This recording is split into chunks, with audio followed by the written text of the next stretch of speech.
Number one, is that spelled correctly? There's usually a Y-E-N. That's what I was thinking too, but that's what they put in the confirmation too, I think, so. What would you, do you want something? Yes, Judge. We wanted a bond on him. I believe it's a 1997 warrant. So I'm a bit. He's here if we want to bring He is him in the in. back. Please. So I did want to see. I asked him to agree on the bond. They are not because of his criminal history. He's got criminal history that dates 20 years back. I don't believe he's got anything current as of 10 years. So this is a warrant out of New York. Yes. 30-year-old warrant. So He's literally he's been on, that the warrant is truly 30 years old, really? Is that old? 1997. Yes, Judge. What, Bit more information on it would be great. from him? No, from I believe. Prosecution has something. Has something. Wow. So it's a burglary, it's an assault, it's a robbery, and a possession of a weapon. Okay, I guess let's talk to him when he comes out, you know? 1997 New York, Judge. Is that what was happening in 97? I thought New York was dangerous, but shit.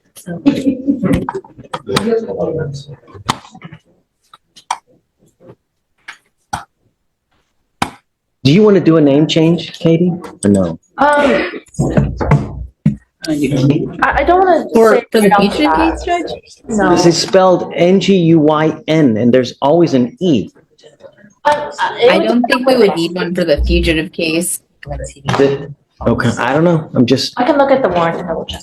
Good morning, Ms. Nguyen. Good morning, sir. Mr. Nguyen, you're wanted out of the state of New York for a host of charges, specifically for a burglary, an assault, a robbery, and a possession of a weapon. He did do parole. He was out on parole about 10 years ago on these cases. So once again, we're not sure. Wait. That may change things. If he's out on parole, then, hold on. I'm sorry. It's okay. But if he's out on parole, Katie, there may be a pre-signed waiver. He completed parole. Judge, let me check. I'm not seeing that we have a pre-signed waiver, Have you? but I think that, Amy, you had some contact with the jurisdiction? Yeah, so Manhattan County reached out to us this morning. They were asking if we had the waiver or a refusal for him yet. They didn't indicate to me whether this was a probation or a parole. I can reach back out to them to see. Yeah. That's really important. I'll do that. He couldn't have completed because there's a warrant. There would be no warrant if he completed parole. In as much as Something must have happened, Mr. Nguyen. Can I say something now? But don't talk about the case in general, but just, Can I say something? there's a warrant for a reason. Can I say something, please? Of course. I used to live in Brooklyn. I committed crime and I lose. When I'm 16, 17, I don't speak English that much, so they send to me whatever they send to me. They send me to Rock Island and they send me to upstate. And they just say like burglary, on robbery, some kind of stuff like that. But I do not speak English that much at that time because I came United States when I'm 14, and 5 years later I got arrested. So I basically understand a little bit, not that much. So when I go to court, they just do whatever they want to do. They don't tell me nothing. The case, they just say you got arrested, you got robbery, burglary, something like that. But I do not understand like that right now. So basically, after I finished, after they tell me that, they send me Rock Island. Or Rock Island, they send me upstate. So I do 5 years. First, I do five years. Okay. And I see parole. Okay. Parole, keep it 2 more years. And I finished 7 years, and I went home. And then I went home. I do first. I went to live in Long Island first, and then I still go see parole in New York, right? And then my parents live in Houston, Texas, so I asked for transfer, my paper in transfer to Houston, Texas. Now we're getting the defendant's side of a story that goes back decades.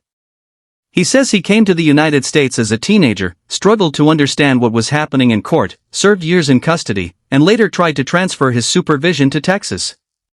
If that transfer was never properly completed, it could explain why New York still considers the matter unresolved, but the court needs documentation, not just memories. Okay. So I've complete my parole, everything, and the opening. What year? No. So you may have tried to transfer it. Perhaps it never transferred and you just came down here and never No. finished the transfer. I don't know. No, I'm not the people do for me. That's why I'm allowed to transfer to. People. Yeah, Maybe there's an issue with. there has to be some kind of issue. Yes, that's what I'm saying. I don't think we have enough information to do anything right now. What I need for them to do is reach out back to New York to figure out why the warrant was issued. Is it a parole violation? Okay, so I got parole violation one time. I went home, I worked, and I got violation one time. I went to work and they picked me up of what's that? Angleton. I went back over there and I stand in front of the judge. The judge said, "What you do? Why you do parole?" I said, "I'm working." So he said, "So show me your work." So I work. I bring all my paper, tag paper. I showed him. So He's still on parole. No. Can I say something? Yeah. Go ahead. He sent me to immigration. Immigration. They're coming out. I still do parole.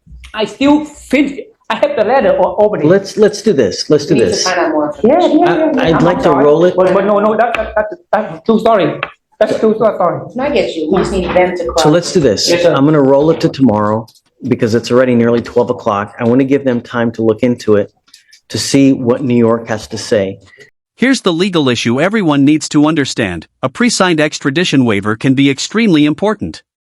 If he agreed in advance to waive extradition under certain circumstances, the judge may have very limited authority to simply release him on bond. That's why the court isn't rushing this decision. The paperwork has to be verified first. When you get on parole, you sign a document that's a pre-signed waiver, meaning that you already agreed to waive extradition if this happens. We need to know if that has happened and if you have signed that, because if you have, I cannot give you a bond. Even if I wanted to give you a bond, I cannot give you one because there's a waiver that's already been signed. What does that mean, waive, sir? I'll let Ms. Oko explain that to you in back because I got a lot of people waiting. Yes, sir. But regardless, I'm not ready to do anything today. Yes, sir. I need more information from the prosecutors. Can I say last thing before I go? Sure.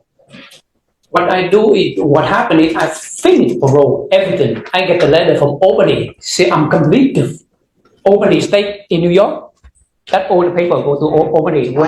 So, but something must have happened. Something, we need to figure it out. Yes, I got the letter. They send me a letter. Everything.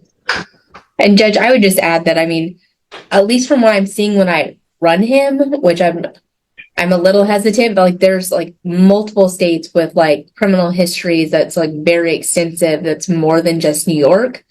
And so we would also have to try to like, Okay, I guess just take your time, find out, and then we'll regroup tomorrow. And all his 20 years back. There's nothing more. I get it. I just want to know if there's a pre-signed waiver.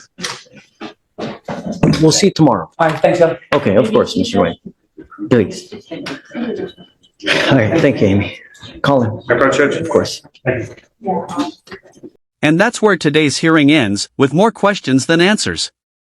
The court has discovered that the defendant may have criminal history involving multiple states, while the exact status of the decades-old New York warrant remains unclear. So instead of guessing, the judge is giving prosecutors time to verify the records and determine whether that waiver exists. Tomorrow could finally reveal whether this man walks out on bond or faces the consequences of a warrant that has followed him for nearly 30 years.